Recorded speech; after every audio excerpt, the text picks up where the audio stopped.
was a man who had 2 sons. The younger said to his father, Father, I want right now what's coming to me. So he divided his property between them. A few days later, this younger son packed all his belongings and took a trip to a distant land. And where there he wasted wasted all his money in wild living. He had spent everything. When a bad famine spread through that whole land, soon he had nothing to He was eat. hungry and needed money. So he went and got a job with one of the people who lived there. The man sent him to the fields to feed pigs. He would have been glad to eat what the pigs were eating, but no one gave him a thing.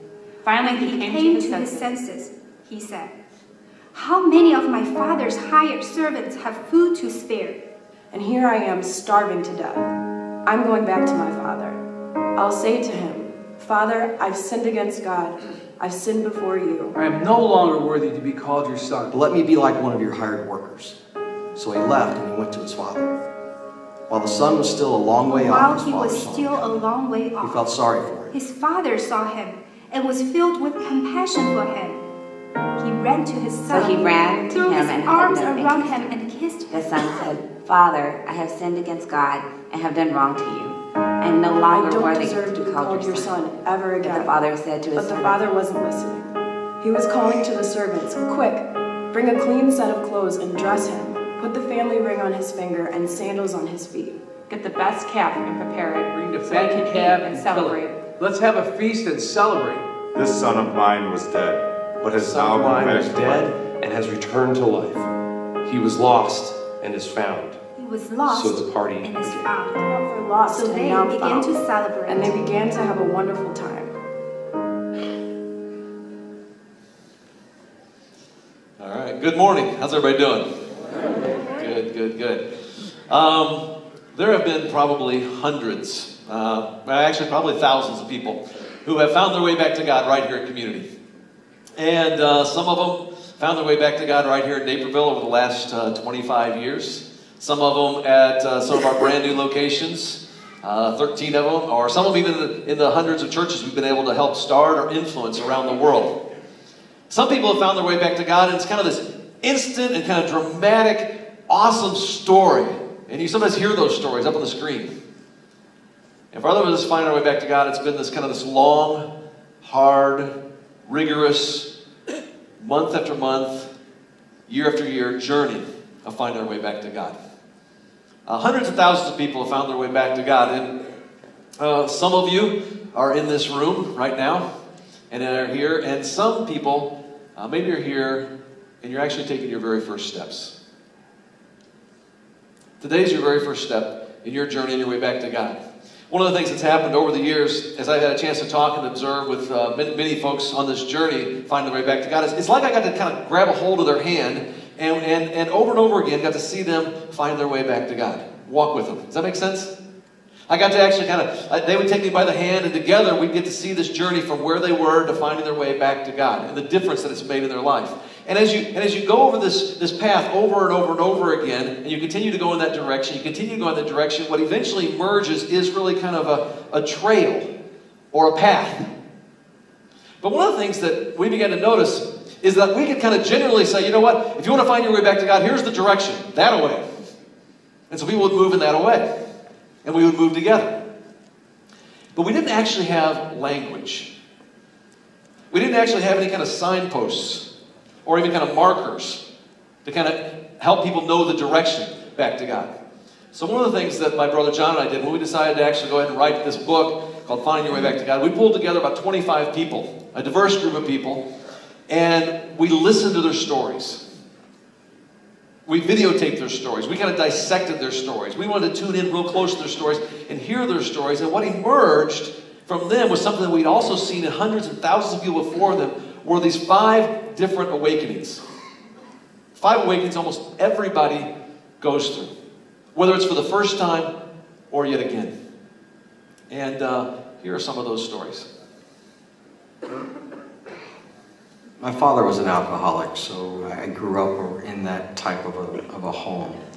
Once I became of age, drinking was just natural. I saw it, I did it, participated in it, got heavy into it. My first marriage was not very successful, and it ended fairly soon. I had a daughter with my first wife, and I was very into being a daddy. Having my daughter gone was very, very difficult. And it was probably at that time, as far as from a drinking standpoint, it got a lot heavier. Got married again, got into the same habits, same routine. My first marriage lasted 5 years. I had a daughter, got divorced. My second marriage lasted 5 years. I had a daughter, got divorced. Didn't really learn from my experiences. It was more a day-to-day, I want to feel good today, however that was. Alcohol, sex, success at work. There was no real foundation of anything significant that I was searching for. That was rock bottom for me. I've had 2 failed marriages in 10 years, 2 daughters that are no longer with me on a day-to-day basis, and I'm by myself at this point. My journey started when I was 2 years old, and my mom and my dad divorced. And we had lived with my grandmother for a long time, and she had then at the time gave us an ultimatum to stay with her or to leave. And my grandmother and I did not have a good relationship. My mother and my grandmother did not have a good relationship. I met my ex-husband when I was a junior. It was great in the beginning. I didn't really know who I was though at 16, 17 years old to be in love or even know what it meant. It was just something was missing, but I just was so in the moment and wanted to get married and the whole fairy tale that I kind of pushed those feelings aside. Once we had my daughter, it definitely took a turn for the worse. His behavior changed and my behavior changed, and I wanted out about a year after. And so I stuck with it for a little bit longer and went to therapy. And then once I found out I was pregnant with my son, I felt like I was just stuck. I have 2 kids, and I definitely don't want to be a single mom with 2 kids. So I knew something had to change, and I just kind of went the wrong way to make that change. I had an affair, and then on Father's Day weekend, I had another affair. And the man that I had an affair with ended up being my boyfriend for a few years after me and my ex-husband separated. I think from the beginning of being with a grandmother that treated me like a piece of crap to now being in a relationship that I'm just destroyed and slept with multiple men, there was no God. And if he was there, he was not a nice person. I grew up in a Christian home with 2 parents who also grew up in Christian families. When I was young, about 7, my parents moved to a camp in central Illinois, a Christian youth camp. And that was a really, really cool way to grow up. Just surrounded by youth groups and Christian kids. And coupled with that, I also grew up in the church, surrounded by a family that didn't just believe it, but they lived it. For me, growing up, the key word, I think, in my family would be acceptance. I didn't find that out till later, that was a key word, but it was exactly what I knew growing up. No matter what I did, I would always be loved. Exactly as I am in any moment. I had a faith, I saw how it played out in my family's lives, but I did not have a direction, and I did not have a purpose that I felt like I was being pulled towards or called to, just kind of searching, longing for a fulfillment that it seemed like everybody else in my family had, and I just hadn't found yet. All right, I want to push pause on their stories. And we're going to come back to those stories throughout this series, so I hope you plan to be a part of this. But here's what I'm more interested in this morning. I'm really more interested in your story. I want to know about your story. Have you ever found yourself feeling like maybe how Bryce felt, or Carissa, or Guy? And maybe for some of you you're going, well, it's not quite as dramatic as that. But I guess my question is more, have you ever felt that similar kind of emptiness? Have you ever felt those same kind of feelings? Where you know what it's like to have a longing that's gone unfulfilled. Or maybe you know what it's like to end up in a place where you're going like, I never ever intended to be here. Or maybe for a moment as you kind of think about your own life, you do know that feeling of there's got to be something more. There's got to be something more. And that feeling there's got to be something more, what it does is it actually awakens in us longings deep within our souls. And those longings that we're going to talk about are universal. They're absolutely universal. They show up everywhere. They show up in the stories that we write. They show up in the art that we create. They show up in the songs that we sing. In fact, I'll tell you what, I'm going to try something. I'm going to have a little fun with this. I'm going to play a few songs, and I'm going to need your help, okay? You're going to help me out here? All right, I need your help with this. What I'm going to do is I'm going to play just kind of the first part of a couple different songs, just a short clip, and then as soon as you know it, I need you to finish it. You with me? So I'll play just a short clip, and then you finish. Ready? And here's the first one. Ready? You can't always get what you want. Wow, you guys are good. Nice. All right, very good. Let's try this. Let's try a little different genre. Here we go.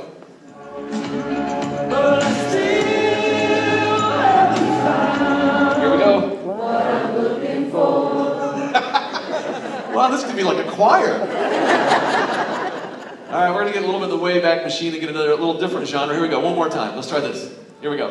I was looking for love in all the wrong places.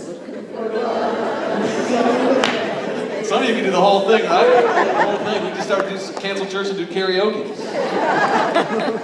Here's the point, though. You know what? If you think about each of those songs, I mean, they do. They kind of resonate deep within inside of us. They're all about longings. They're all about longings that we have. And I want to talk to you about the longings. See if these don't resonate with you. I think every one of us in this room, we long for love.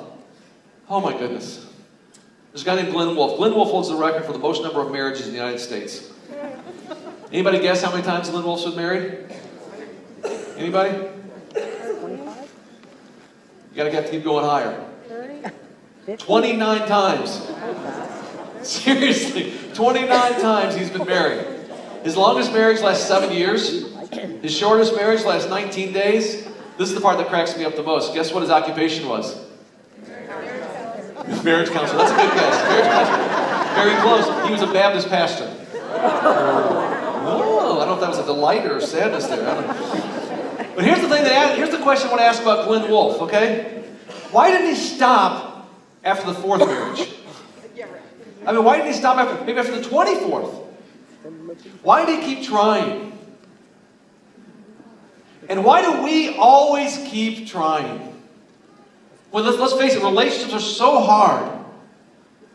I mean, we get dumped, we get hurt, we even get divorced, yet we still long for love. What is that's going on here? I think inside all of us, we're looking for love. Inside of us, there's a longing that's been placed inside of us to love and to be loved in return. It's a longing that we have. There's not only the longing for love, there's also a longing for purpose. Think back when you were a kid. Just go back, I don't know, like 5, 6, 7, somewhere in that age, okay? What did you want to be when you grew up?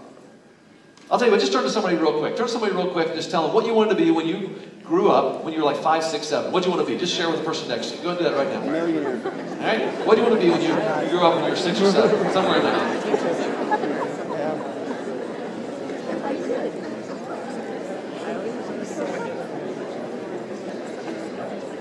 All right, maybe some of you wanted to be a doctor. Maybe you wanted to be a teacher, maybe a fireman, maybe, I don't know, maybe an astronaut. I wanted to play pro basketball.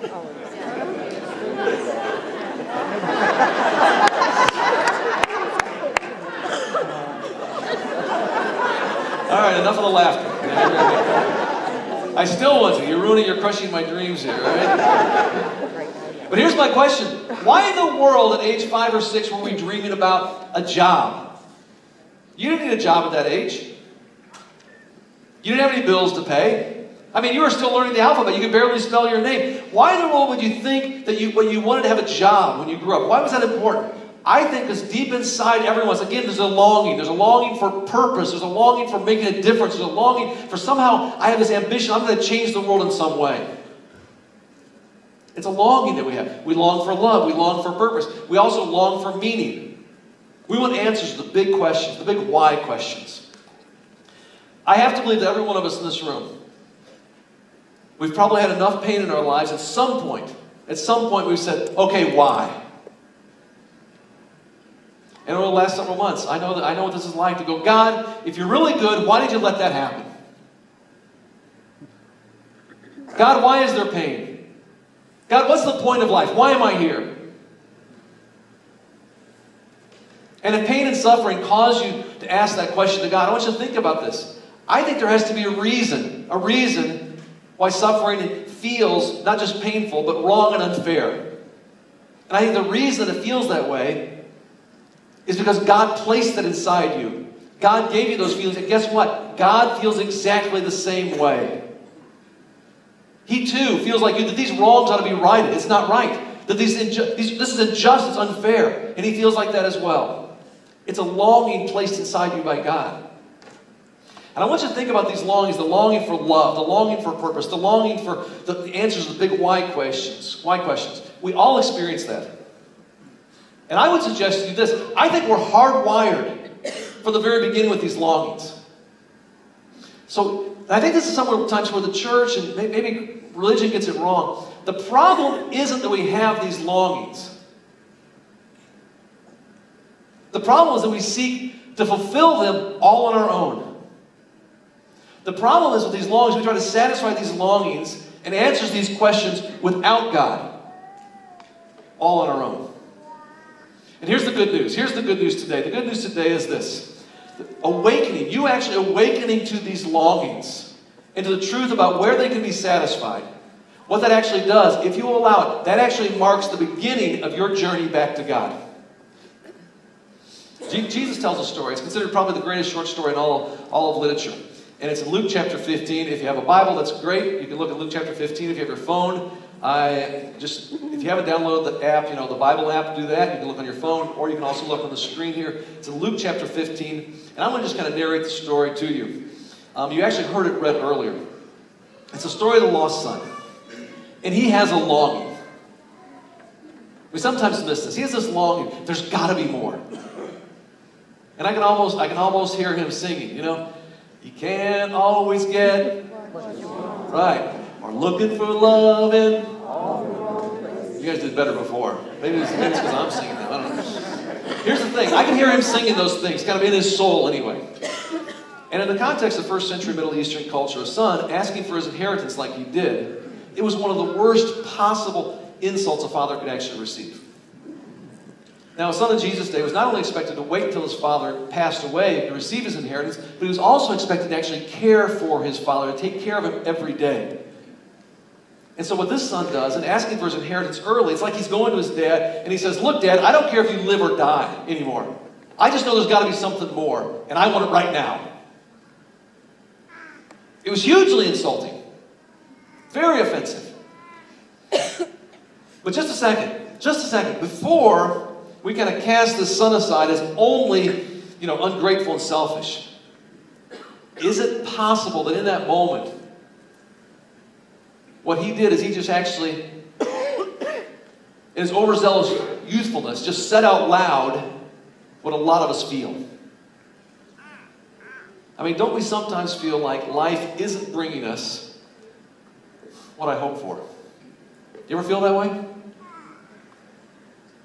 Yeah, do you ever feel that way, that life isn't bringing me exactly what I wanted? Life isn't bringing me what I deserve. I think we all feel that way at a variety of times.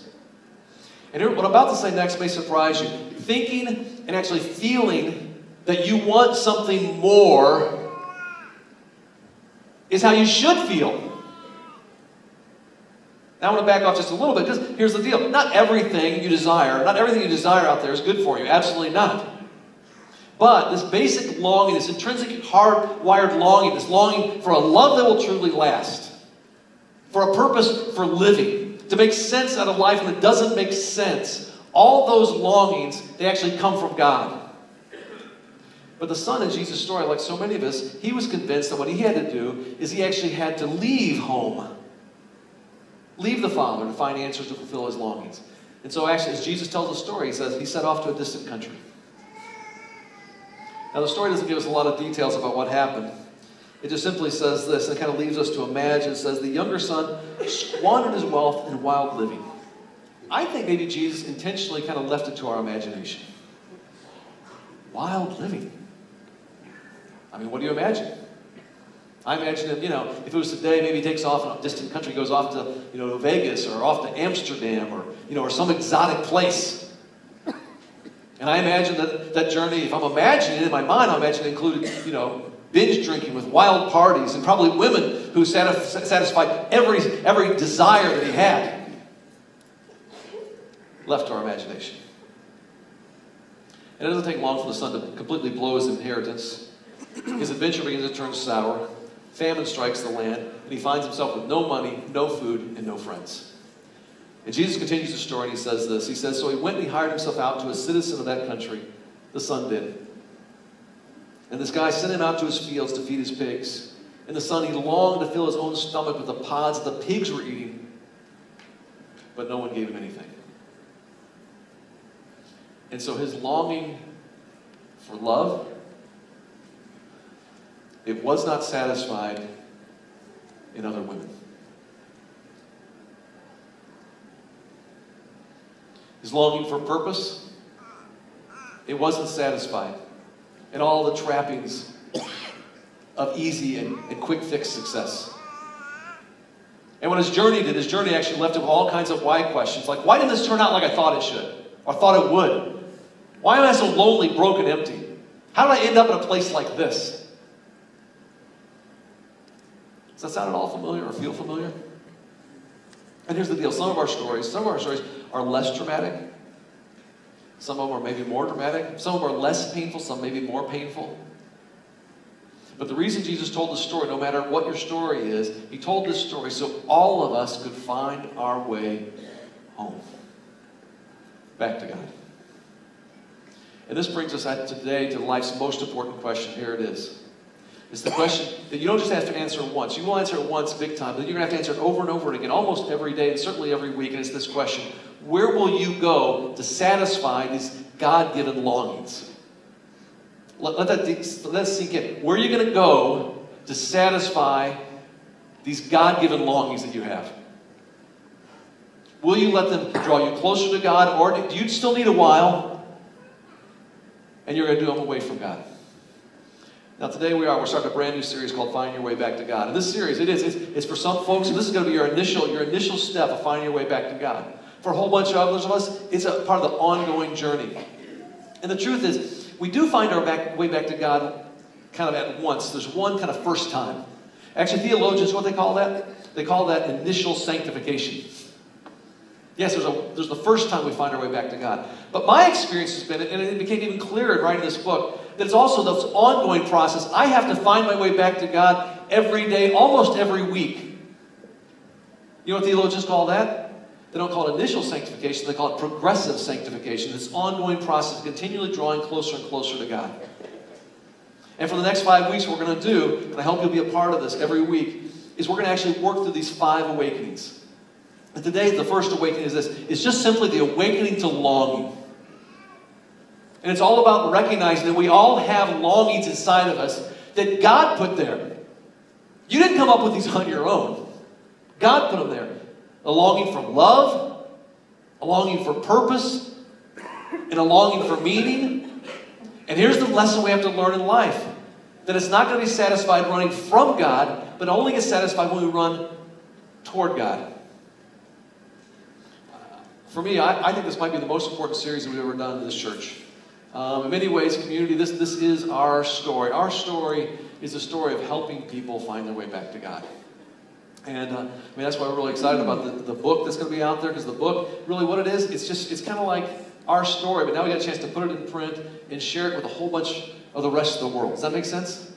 Instead of people having to come here to the Yellow Box, one of our 13 locations, now all of a sudden, it can be in an ebook or it can be out there, and a whole bunch of people can experience it. And hopefully through those 5 awakenings, they can find their way back. Now, one of the things we wanted to do, because we wanted all of our locations, all across Chicagoland, to all kind of move forward together in this adventure. Through the artists on our team here, we actually put together a video, about a 3 or 4 minute video, with John and I talking. It's a specific challenge to us here, but to all 13 locations as we begin this journey together. Here we go. That story of the lost son is every one of our stories. That's why Jesus told the story, to help each of us find our way home, to help us find our way back to God. And what the story does, it introduces one of life's really big questions. And that is, where will we go to satisfy these longings we have for love and for purpose and for meaning? Will those longings drive us away from God, or will they bring us back closer to God? John and I have had the opportunity to interview, well, really hundreds of people and see thousands more walk a similar path. And that path always included 5 spiritual awakenings on their way back to God. And in the next sessions, what we want to do is we want to introduce you to these 5 spiritual awakenings. And here's my sincere hope. It's this, that you will find your way back to God. Maybe for the first time, or like me, maybe one more time. The 17th century mathematician Blaise Pascal had one of the greatest intellects in the history of Western civilization. He grew up knowing about God, but not earnestly following him. Then, in a profound middle-of-the-night experience with God, he had a change of heart. That experience ignited Pascal's passion to help others find their way back to God. Pascal began to challenge his fellow intellectuals to a wager on God. He would dare them to step into a belief about God and see if it didn't change their lives. Pascal explained his wager this way: make a bet that there is a God who loves you. If you are right, you have everything to gain. And if you are wrong, you have nothing to lose. Make a bet that God is real. It's a gamble where you have everything to gain and nothing to lose. If you find God, you will find the source of unconditional love for which you have always longed. Finding God will offer you a purpose for your life. And God is the one who can take your past and make sense out of it. That's a big-time payoff. The risk I want you to take is this: pray to God. If that's not a common practice for you, it may seem awkward at first, but I want you to try it. I would pray, but I didn't know who I was praying to. I wouldn't sit there like I do now and know who I'm talking to. I just kind of, someone's there, so hear me. I knew what I was doing was wrong, but still I broke away from it because to get back into a relationship with God meant I had to admit to a lot of things. I had to ask for a lot of forgiveness and a lot of internal conviction that was going to take place. I didn't want to do any of that. For others, prayer is a regular part of your life. Maybe so regular that at times it becomes a little routine. Either way, I want you to open yourself up to finding God in a deeper and more life-changing way than ever before.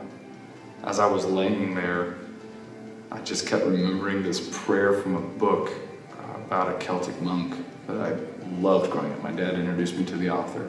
The prayer that he goes to anytime he doesn't know what to do is, Lord, have mercy. And it's just, he repeats it. It just becomes this meditation. Lord, have mercy, Lord, have mercy, Lord, have mercy. Knowing the whole time and kind of laughing at myself that, like, I really don't deserve this, but asking anyway and receiving it. So here's exactly what I'm asking you to do. Pray as if God is real every single day for the next 30 days. And here's the first of 5 prayers I want to ask you to pray. God, if you are real, make yourself real to me. Awaken in me the ability to see that you are what's missing from my life. All right, that's the challenge. Are you with me?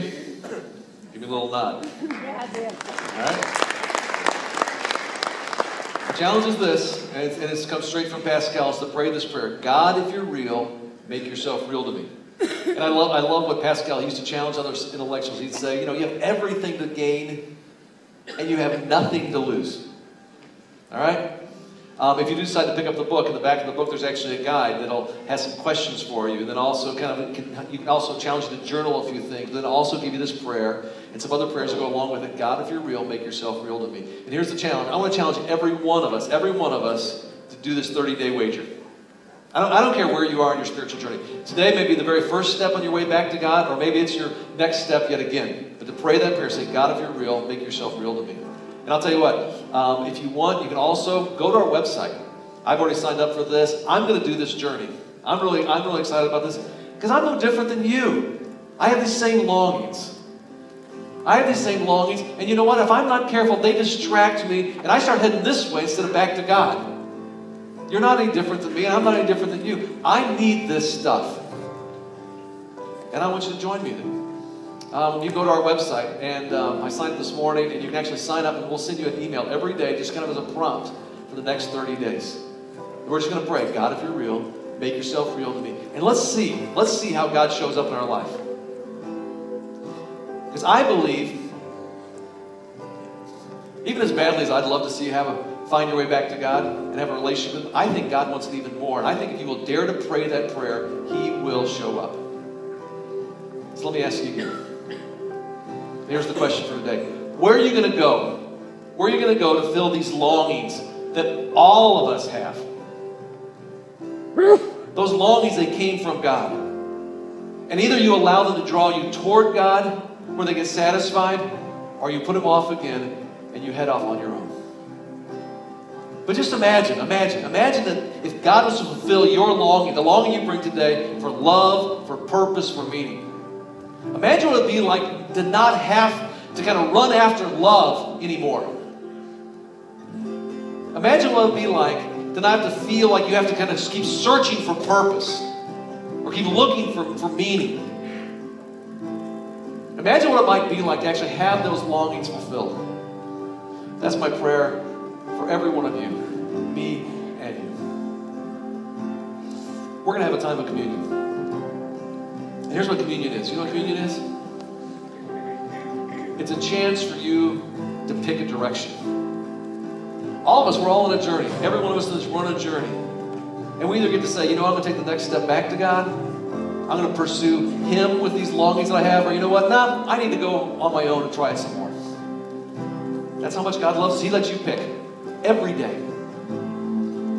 And so in a moment, though, the ushers are going to come your way. And they're going to offer you a piece of bread. And that bread's a reminder of the body of Christ. You can take that piece of bread and hold it.